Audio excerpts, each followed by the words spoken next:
Assalamualaikum warahmatullahi wabarakatuh. Kembali lagi di channel Cerita Nyata 2. Untuk kisah kali ini, ada sebuah cerita yang diambil dari akun Twitternya @agil_r_saputra. Dan untuk kisah yang akan saya bawakan kali ini, yaitu sebuah kisah yang berjudul Lemah Kuburan.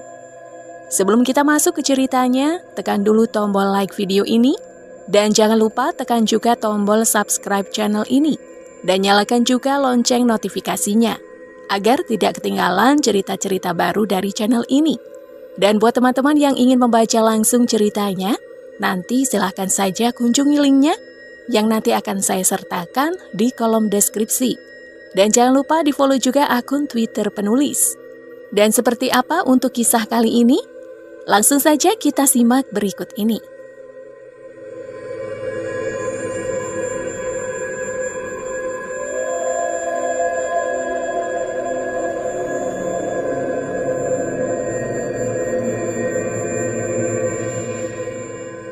Lemah Kuburan Bab 7. Pilkades Mekarsari 1985. Masih di malam yang sama. Tak selang beberapa lama setelah Mas Angga keluar dari kamar, si kecil Dito yang tadi terbangun dan meminta susu itu malah tertidur kembali. Mbak Sari yang menyadari itu sudah kepalang tanggung untuk memberitahu suaminya yang sepertinya sudah berada di dapur untuk membuat susu. "Walah, malah bubuk lagi," ucap Mbak Sari setelah itu.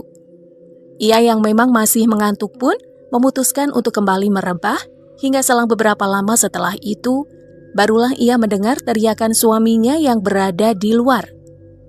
Mbak Sari pun segera berlari keluar dan menghampiri.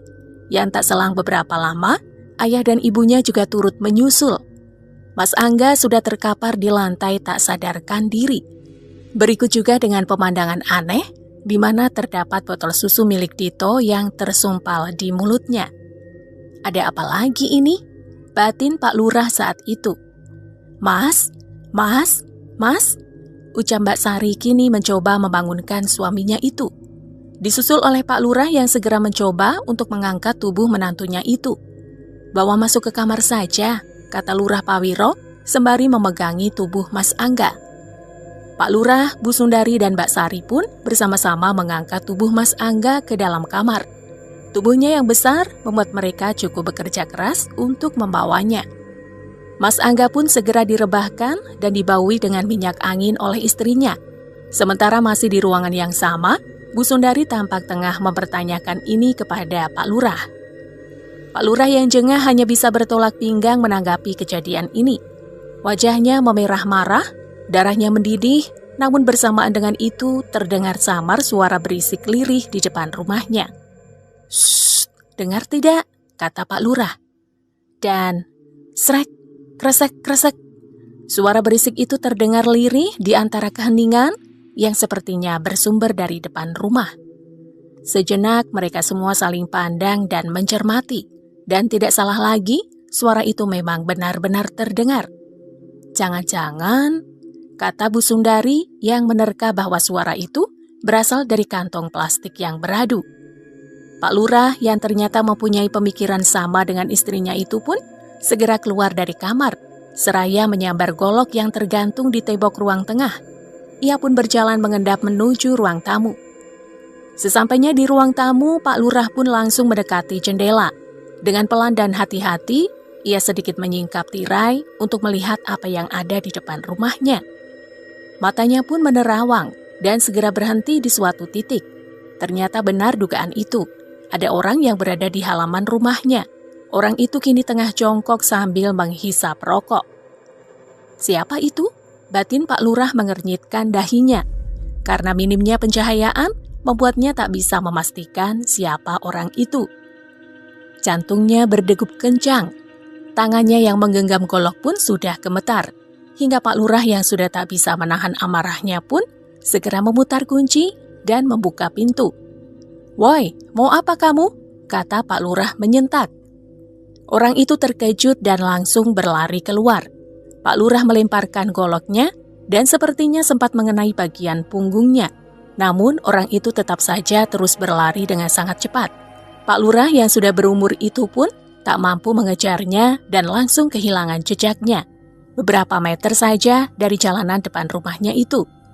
Pak Lurah tampak berjalan terengah memungut golok yang tadi sempat ia lemparkan itu. "Siapa ya tadi itu?" ucapnya sendiri sambil berjalan kembali menuju rumahnya. Terlihat Bu Sundari istrinya sudah berada di depan. Dan dengan wajah penasaran, ia pun segera bertanya. "Siapa, Pak?"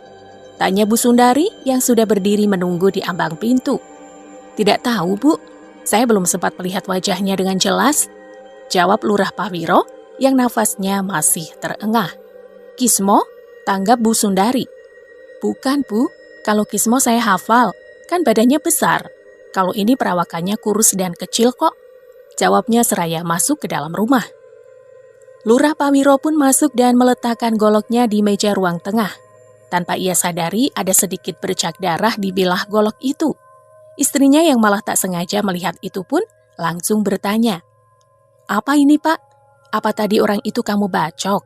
tanya Bu Sundari yang seketika membuat Lurah Pawiro berhenti berjalan dan berbalik memeriksa golok itu. "Tidak, Bu, tapi tadi memang sempat saya lempar dan sepertinya mengenai punggungnya," jawab Pak Lurah yang kembali memegang goloknya sambil mencermati bercak merah itu. Namun belum sampai berbincang banyak, secara tiba-tiba bau minyak mayat melewati hidung mereka. Lagi-lagi Bu Sundari yang pertama menyadari itu. Apakah jenengan mencium bau?" tanya Bu Sundari sambil mengenduskan hidungnya. "Iya, benar, Bu," jawabnya tersentak dan langsung bergegas ke teras rumahnya sambil membawa senter baterai sebagai pencahayaan. Sesampainya di depan, Pak Lurah pun segera memeriksa lantai teras rumahnya itu. Ia runut di setiap jengkalnya. Awalnya ia tak menemukan hal yang ia sangkakan. Sampai akhirnya, "Ada, Pak?" tanya Bu Sundari yang beberapa saat kemudian menyusul ke depan. "Tidak ada, Bu, tapi kok masih berbau ya?" jawab Pak Lurah sembari mengarahkan senternya ke arah halaman depan rumahnya. "Iya benar, masih berbau, Pak," kata Bu Sundari yang mana bersamaan dengan Lurah Pawiro yang menghentikan cahaya senternya pada salah satu sisi pekarangan depan rumahnya itu. Terlihat sebuah kantong kresek hitam tergeletak di sisi yang tengah Pak Lurah sinari. Dan tanpa berpikir lagi, ia pun langsung bergegas memeriksa bungkusan itu.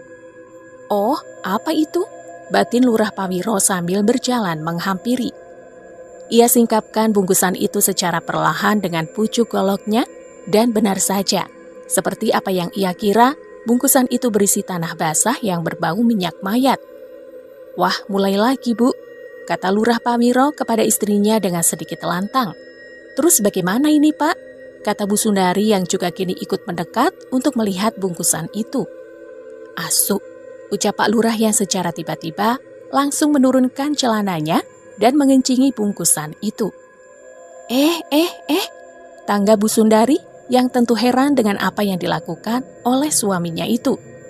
"Sudah, biarlah, saya sudah terlalu pusing menghadapi ini semua," jawab Pak Lurah seraya mengucuri tanah kuburan itu melalui singkapan bungkusannya. Dan setelah itu seperti tanpa beban, Lurah Pawiro pun mengajak istrinya untuk masuk ke dalam rumah dan meninggalkan bungkusan itu begitu saja. Waktu sudah menunjukkan pukul 2:30 dini hari. Pak Lurah dan istrinya kembali lagi memeriksa keadaan anak, mantu, dan cucunya yang berada di dalam kamar. Mas Angga sang menantu tampak sudah sadar dan kini terduduk di atas ranjang, di samping si kecil Dito yang tertidur pulas. Wajahnya masih terlihat linglung mencerna kejadian yang baru saja ia alami. Tapi meski begitu, setidaknya ia sudah sadar dan tampak baik-baik saja. "Di depan ada apa, Pak?" tanya Mbak Sari kepada ayahnya yang baru saja masuk ke dalam kamar. "Tidak apa-apa, sudah sekarang istirahat lagi saja. Bagaimana Angga?" alih Pak Lurah mencoba untuk membelokkan topik pembicaraan. "Masih belum bisa cerita ini, Pak. Sepertinya masih bingung dan takut," jawab Mbak Sari dengan mimik wajah takut yang coba ia sembunyikan. Kata Pak Lurah setelah itu yang langsung bergegas keluar untuk mengambil sesuatu.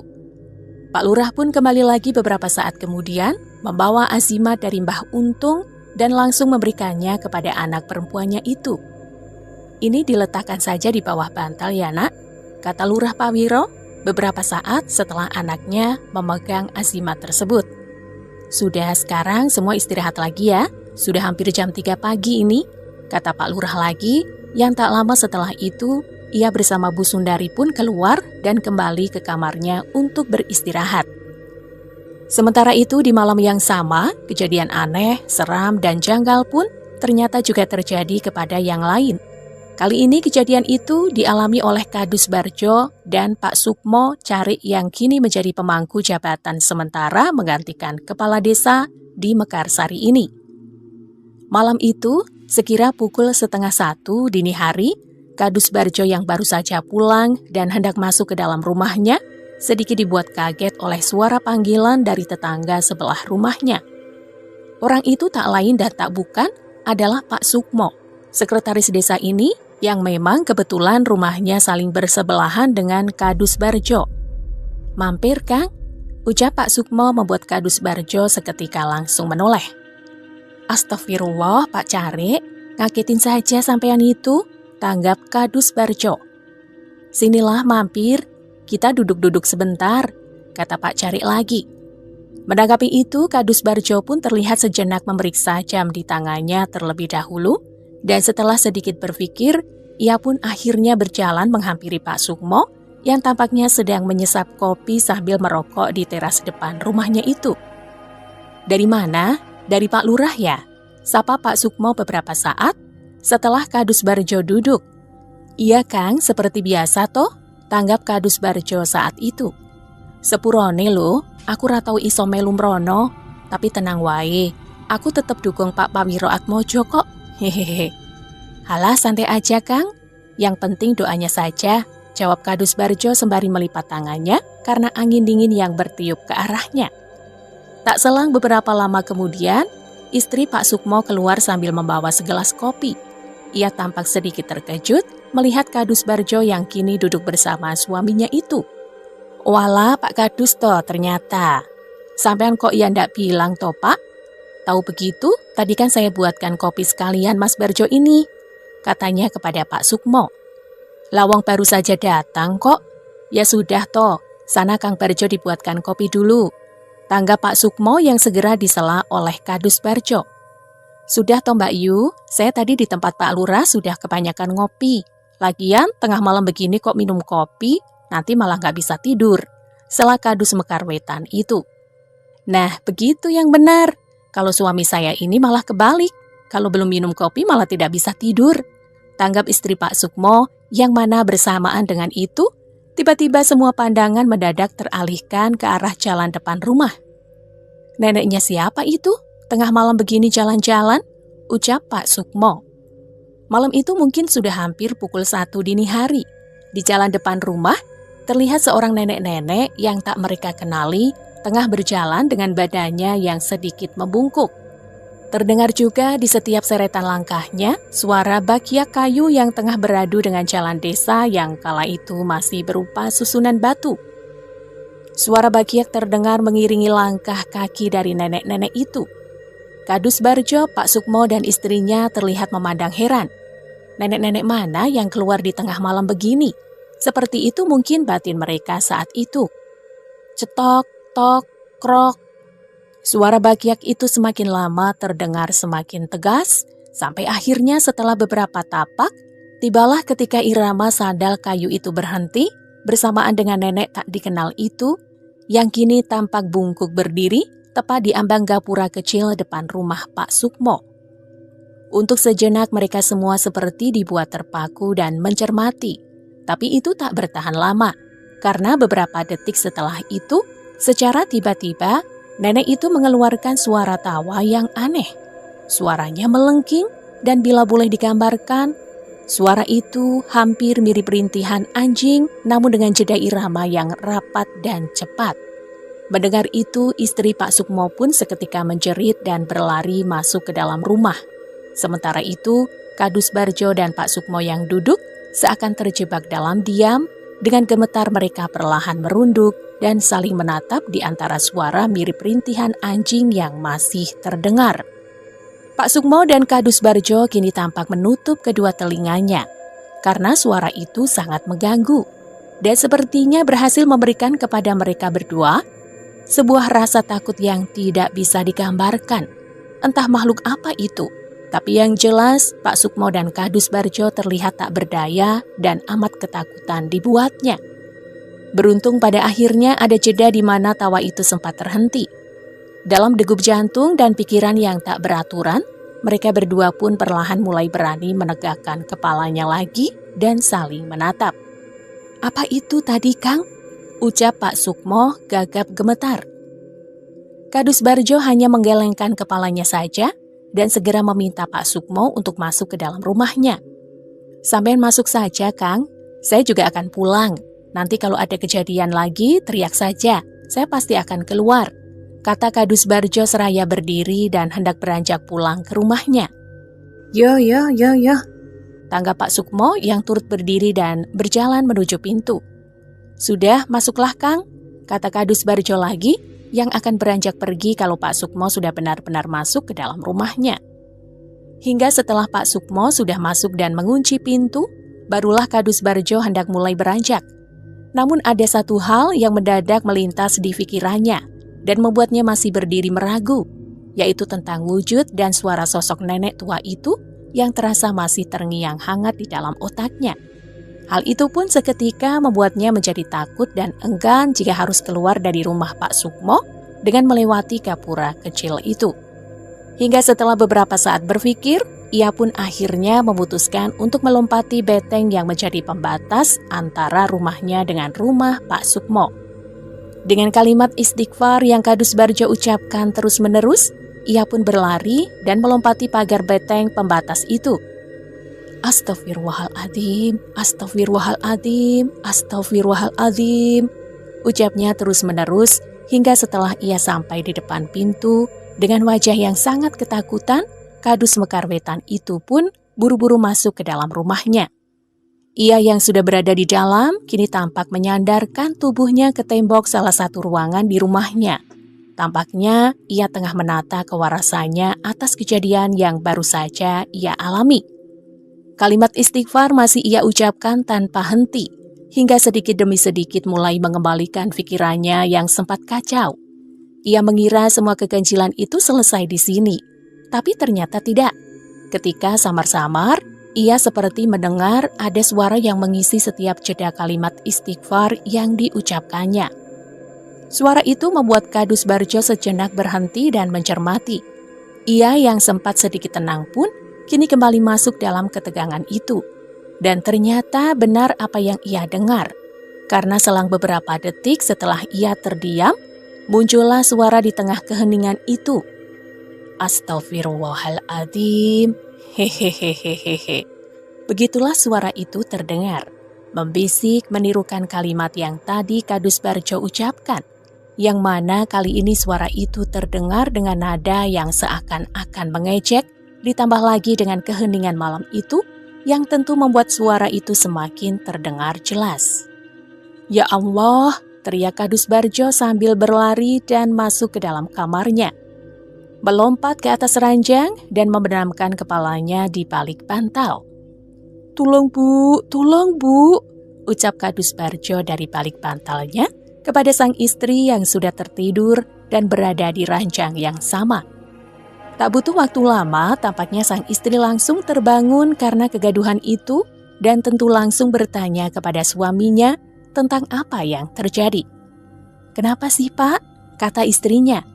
"Saya diganggu lagi," jawab Kadus Barjo yang masih bersembunyi di balik bantalnya.